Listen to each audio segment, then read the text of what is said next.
વંદે માત્ર વિદ્યાર્થી મિત્રો લાસ્ટ લેક્ચરમાં આપણે શું ભણ્યા તો કે અલગ અલગ વ્યવહાર અંગેની સલામતી અને સુરક્ષા. બરાબર. ચાલો આજે આપણે ભણીએ ધંધાકીય પ્રક્રિયા બહિર્સ્ત્રોત એટલે કે આઉટસોર્સિંગ વિશે આજે આપણે ભણવાનું છે. બરાબર વિદ્યાર્થી મિત્રો, ચાલો રેડી, તૈયાર, પેન્સિલ સાથે રાખજો. હા, ચાલો. આઉટસોર્સિંગ કોને કહેવાય, બહિર્સ્ત્રોત કોને કહેવાય? તો કે ધંધાકીય એકમો કોઈ પણ કાર્ય, પરચુરણ, કામ કે પ્રક્રિયા જોઈ જ્યારે કોઈ ચોક્કસ સમયગાળા માટે અન્ય જૂથને કરાર રૂપે સોંપવામાં આવે તો તેને આઉટસોર્સિંગ કહેવાય. જોઈ શું કીધું? શું? ધંધાકીય એકમો દ્વારા કોઈ પણ કામ હોય ધંધાનું, તે પરચુરણ કામ હોય, એ અન્ય કોઈ વ્યક્તિ કે સંસ્થાને કોઈ ચોક્કસ સમયગાળા માટે કોઈ જૂથને કરાર રૂપે સોંપે તો એને શું કહેવાય? આઉટસોર્સિંગ. કરો વ્યાખ્યા અંડરલાઈન કે ભાઈ ધંધાકીય એકમોમાં રહેલું કોઈ પણ કાર્ય હોય, માની લો કે સ્કૂલ છે, સંસ્થા છે, માની લો કે ભાઈ કંપની છે, એક હીરાની ડાયમંડની ફેક્ટરી છે, માની લો એમાં કારીગરો કર્મચારીઓ કામ કરે છે, જમવાની બપોરની વ્યવસ્થા ત્યાં જ છે.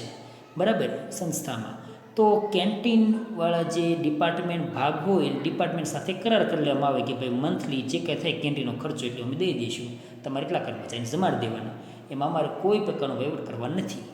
તમારે માત્ર એટલા કર્મચારી, રોજના 500 કર્મચારી હશે, સપોઝ માનો 500 છે, એને જમાડવાની વ્યવસ્થા તમારી, અમે તમને એટલા રૂપિયા દર મહિને આપી દઈશું. આમ કરાર સ્વરૂપે એક કેન્ટીનવાળાને સોંપી દીધું. એમાં કંપની કોઈ દખલગીરી નહીં કરે, એને જાતે જમાડી દેશે, જે કંઈ ડીશ નક્કી કરીએ પ્રમાણે. તો આ શું થયું? કંપનીનું કામ, ધંધાનું કામ, અંદરનું કામ છે એ બીજા કોઈને સોંપી દે, અથવા કોમ્પ્યુટરનું કામ છે, માની લો ડેટા એન્ટ્રીનું કાર્ય છે, એ બીજા કોઈ ડિપાર્ટમેન્ટને સોંપી દે. એટલે આ રીતે અમુક કાર્યો બીજાને સોંપી દે, મુખ્ય કાર્ય પોતે કરે. તો આ શું થયું? આઉટસોર્સિંગ. બીજાને કામની સોંપણી કરવી.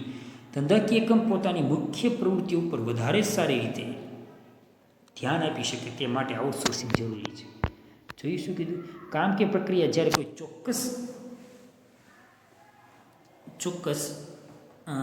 મુખ્ય પ્રવૃત્તિ ઉપર વધારે સારી રીતે ધ્યાન આપી શકે એટલા માટે આઉટસોર્સિંગ જરૂરી હોય.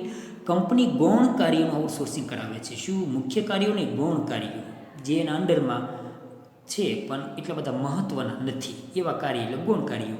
આ ઉપરાંત કેટલાક ધંધાકીય એકમો બૌદ્ધિક કાર્યો પોતાના મુખ્ય કાર્યો હોવા છતાં તેનું આઉટસોર્સિંગ કરે છે. જેમ કે મેનેજમેન્ટ ટીમ હોય, અથવા બીઓડી હોય, ડિરેક્ટર ટીમ હોય, મેનેજિંગ ડિરેક્ટર હોય, આ બીજા કોઈને સોંપી દે. એટલે કે કંપનીનું બૌદ્ધિક ઓફિશિયલ વર્કિંગ કાર્ય છે એ પણ ઘણી વખત બીજા કોઈ આખી ટીમ બેસાડતી હોય કોન્ટ્રાક્ટ કરાર ઉપર કે ભાઈ એ બીઓડી સ્વરૂપે અથવા તો એક ટીમ સ્વરૂપે.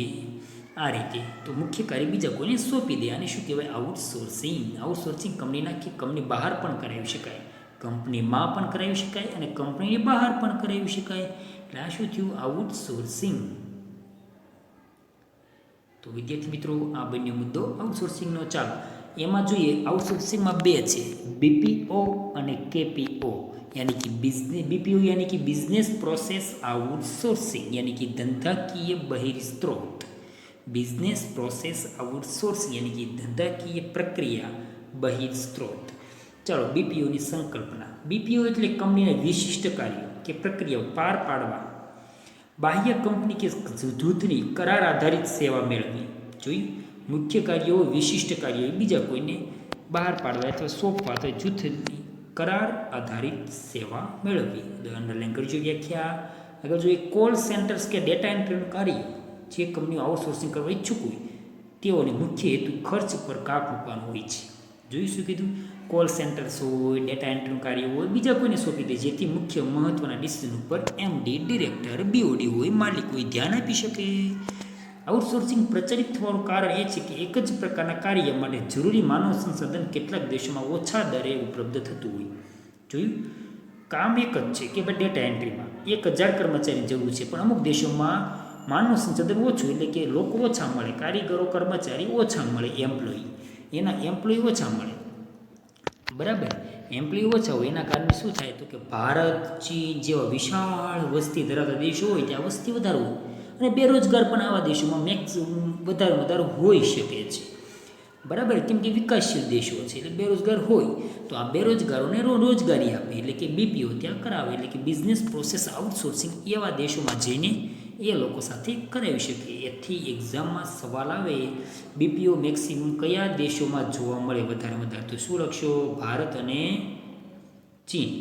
બરાબર, વિશાળ વસ્તી છે ને વિદ્યાર્થી મિત્રો, એટલા માટે. ચલો આગળ વધો. બીપીઓની જરૂરિયાત ક્યાં ક્યાં જરૂર પડે તો કે કોર્પોરેટ કક્ષા એટલે કે કંપની ક્ષેત્રે કર્મચારીઓને રોજબરોજની ગૌણ કાર્યની જવાબદારીઓમાંથી મુક્ત કરવા.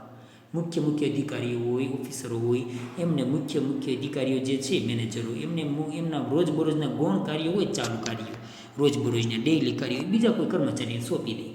તો આથી આ કર્મચારીઓ ઉત્પાદક પ્રવૃત્તિઓમાં વિશેષ ધ્યાન આપી શકે તેમજ ગ્રાહકો પર વિશેષ ધ્યાન પણ આપી શકે કે ભાઈ મુખ્ય ગૌણ કાર્યો છે, રોજબરોજના ડેઇલી કાર્યો બીજા કોઈને સોંપી દે, જેના કારણે શું થાય કે ભાઈ મુખ્ય કાર્યો પર આ કર્મચારી, આ અધિકારીઓ, આ એમડી, આ ડિરેક્ટરો, આ બીઓડી, આ ઓફિસરો મુખ્ય કાર્યો ઉપર ધ્યાન આપી શકે, ગ્રાહકો પર ધ્યાન કેન્દ્રિત કરી શકે, જેથી બિઝનેસનો વ્યાપ, વિકાસ, પ્રગતિ અને ફેલાવો અને નફો મેક્સિમમ મળી શકે.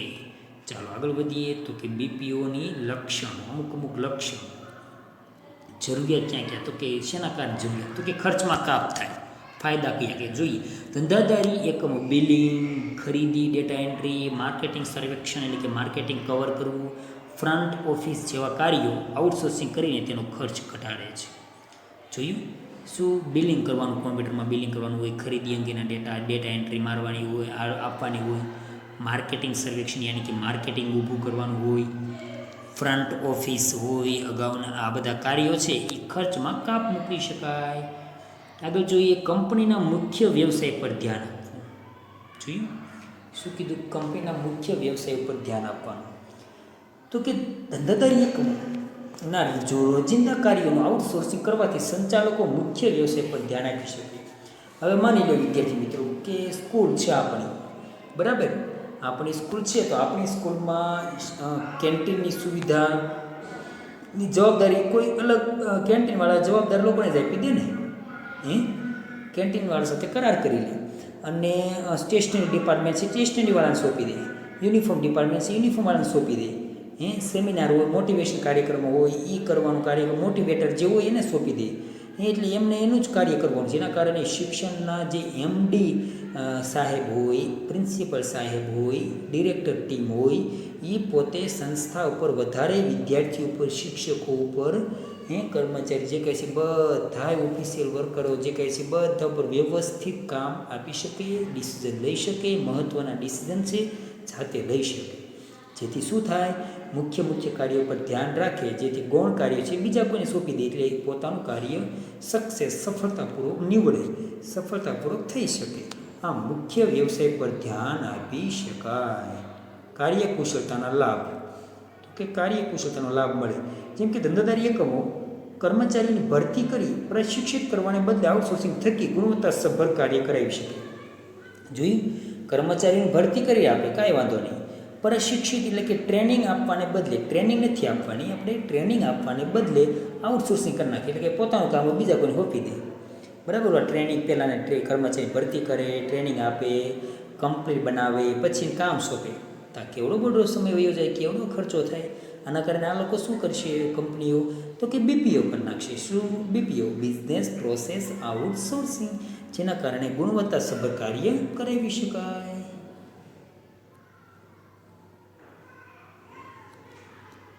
આગળ વધીએ તો કે પરિવર્તનશીલ માંગને પહોંચી વળવા. બીપીઓ કંપનીઓ ગ્રાહકોની સતત બદલાતી રહેતી માંગને પહોંચી વળવા સુવિધાઓ પૂરી પાડે છે. જોયું? શું કીધું? બીપીઓ કંપનીઓ ગ્રાહકોની સતત બદલાતી રહેતી માંગને, શું કીધું? સતત બદલાતી રહેતી માંગને પહોંચી વળવા સુવિધાઓ પૂરી પાડે છે.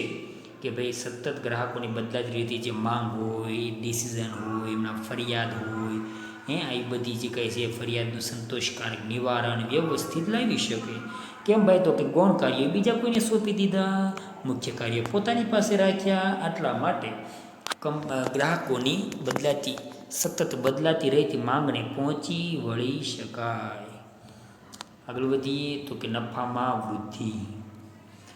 તો કે નફામાં વૃદ્ધિ થશે કેમ ભાઈ? તો કે મુખ્ય કાર્યો છે કોને સોંપી દીધા આપણે નીચેના જે સંસ્થા છે એમની સાથે કરાર કરી લીધા કે ભાઈ ડેટા એન્ટ્રીનું કાર્ય તારે કરવાનું, બિલિંગનું કાર્ય તારે કરવાનું, માર્કેટિંગ કવર કરવાનું, આવા સિટી, આવા શહેરો, આવા રાજ્યો, આવા જિલ્લાઓ, આવા વિસ્તારોમાં માર્કેટિંગ કવર એટલે કે ગ્રાહકો સુધી માલ સામાન વિશે, આપણી કંપની વિશે જાહેરાતો કરવાની જવાબદારી તારી.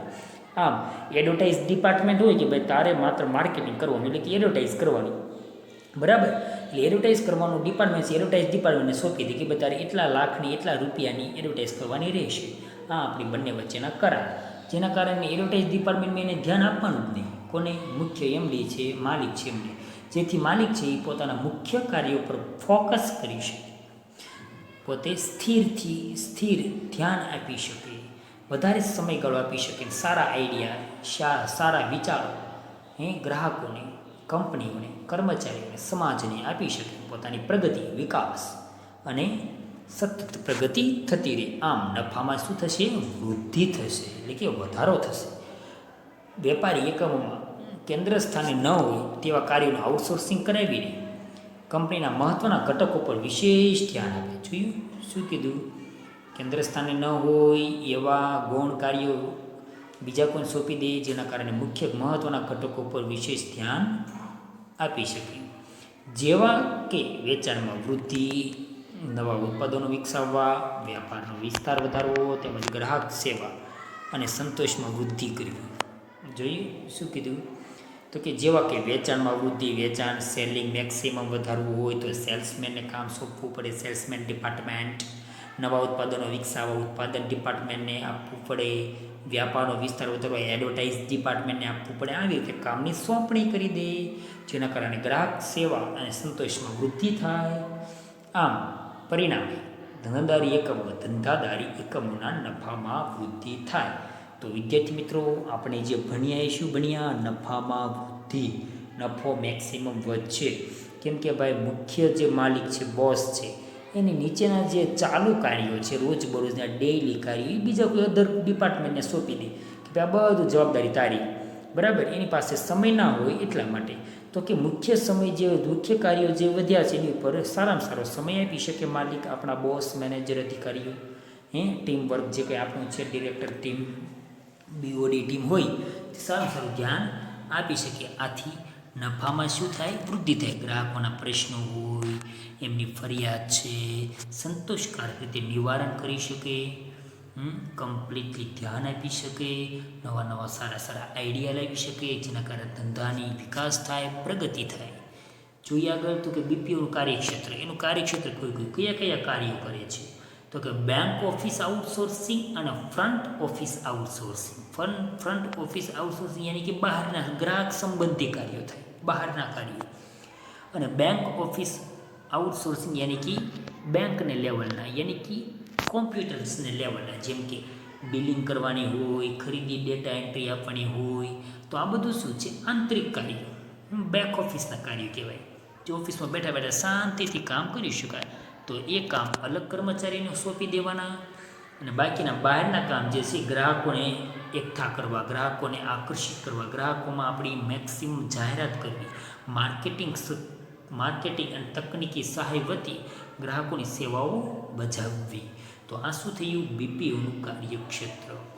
તો વિદ્યાર્થી મિત્રો, ફરી એક વખત તમને યાદ અપાઈ દઉં તો કે આઉટસોર્સિંગનો મતલબ એક જ છે. શું? તો કે પોતાના મુખ્ય કાર્યો ઉપર માલિક, બોસ ધ્યાન આપી શકે. આવા હેતુથી રોજબરોજના ડેઇલી કાર્યો જે થતા હોય બીજા કોઈ સંસ્થા કે જૂથને કરાર અનુસાર બીજા કોઈને સોંપી દે, જેથી મુખ્ય કાર્યો પર ધ્યાન આપી શકે, જેથી કંપનીની સારામાં સારી પ્રગતિ, વિકાસ અને સારામાં સારો અઢળક નફો કમાઈ શકે. તો આ છે તમારી સામે બીપીઓ. બીપીઓનું પૂરું નામ શું આવશે? બિઝનેસ પ્રોસેસ આઉટસોર્સિંગ, યાની કે બીપીઓ, એટલે કે ધંધાકીય પ્રક્રિયા અને બહિર્સ્ત્રોત. કેમ કે મોટી કંપનીઓ છે, માની લો રિલાયન્સ કંપની છે, તમને સરસ મજાનું ઉદાહરણ આપું. રિલાયન્સ કંપની છે, એ રિલાયન્સ ઇન્ડસ્ટ્રી ગણી શકાય. રિલાયન્સ ઇન્ડસ્ટ્રીઝ એ કંપની નથી, ઇન્ડસ્ટ્રીઝ એમાં બહુ બધી નાની નાની કંપનીઓ છે જે રિલાયન્સના નામે રિલાયન્સ પોતે ચલાવે છે. એટલે કે મુકેશ અંબાણી એમના એમડી ગણી શકાય, CMD company managing director, right. તો આ જે એમડી સાહેબ છે મુકેશ સાહેબ અંબાણી, બરાબર. તો આ મુકેશ સાહેબ છે એ ખરીદીના વહીવટ કરે, ડેટા એન્ટ્રીના વહીવટ કરે, વેચાણના વહીવટ કરે, માર્કેટિંગ કવર કરે, ગ્રાહકોનો ભાગ કરે, બધી કંપની પોતાના અંડરમાં રાખે, પોતાના હાથમાં જ રાખે, એટલે કે કેન્દ્ર શાસિત તરીકે કામ કરે, રાઈટ, કેન્દ્રીયકરણ રીતે. તો વિદ્યાર્થી મિત્રો, તમને લાગે છે કે બધી જગ્યાએ પહોંચી શકે? ના પહોંચી શકે. કેમ ભાઈ? તો કે મુકેશ અંબાણી સાહેબ જે છે એ બધી જગ્યાએ નહીં પહોંચી શકે, કેમ કે એની પાસે 24 કલાક જ છે. એટલે નીચે એના ડિરેક્ટરોને, એના અધિકારીઓને અલગ અલગ ડિપાર્ટમેન્ટ સોંપવા પડે, જેથી એની પાસેથી માત્ર રિપોર્ટ લઈ લે કે ભાઈ કઈ રીતે કામગીરી થાય છે, યોગ્ય રીતે થાય તો છે ને. હિસાબ કિતાબ દર 3 ત્રિમાસિક, 6 માસિક કે વાર્ષિક લઈ લેતા હોય, જેથી કામ સમયસર સમય પ્રમાણ થઈ શકે.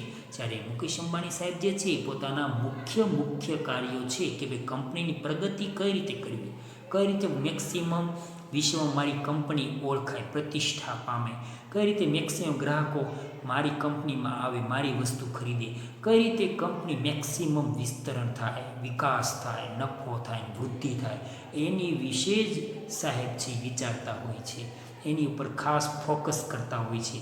એટલે મતલબ મુદ્દો શું બન્યો વિદ્યાર્થી મિત્રો? તો કે મુખ્ય જે કાર્યો છે એની પર ધ્યાન આપે, જ્યારે ગૌણ કાર્ય હોય એ બીજા કોઈ અન્ય વ્યક્તિને સોંપી દે, અન્ય સંસ્થા, અન્ય જૂથને કરાર અનુસાર સોંપી દે, જેથી મુખ્ય કાર્યો પર ધ્યાન આપી શકે, જેના કારણે ખર્ચમાં કાપ થાય, ખર્ચ ઓછો થાય, મુખ્ય કાર્ય પર ધ્યાન આપી શકાય, કાર્યકુશળતાનો લાભ મળી શકે, પરિવર્તનશીલ અને માંગને પહોંચી વળવા માટે સાથે સાથે નફામાં વૃદ્ધિ પણ થશે. અને બીપીઓનું કાર્યક્ષેત્ર પૂછાય તો 2 માર્ક્સમાં આવશે. શું? બીપીઓનું કાર્યક્ષેત્ર જણાવો. તો શું લખશો? 1 નંબર બેંક ઓફિસ કાર્ય આઉટસોર્સિંગ, અને બીજો number front office outsourcing. Back ઓફિસમાં આઉટસોર્સિંગમાં શું લખશો? બિલિંગ, ખરીદી, ડેટા એન્ટ્રી, વ્યાપારના આંતરિક કાર્યો. જ્યારે ફ્રન્ટ ઓફિસમાં માર્કેટિંગ હોય, તકનિકી હોય, સહાય વગેરે જેવી ગ્રાહક સંબંધિત કાર્યો હોય એવા. તો વિદ્યાર્થી મિત્રો, આખો સવાલ 4 માર્ક્સનો છે કે ભાઈ બીપીઓ એટલે શું, તેમનું કાર્યક્ષેત્ર વિસ્તૃત, બીપીઓ એટલે શું, તેની જરૂરિયાત વિસ્તૃત સમજાવી, કાર્યક્ષેત્ર જણાવો.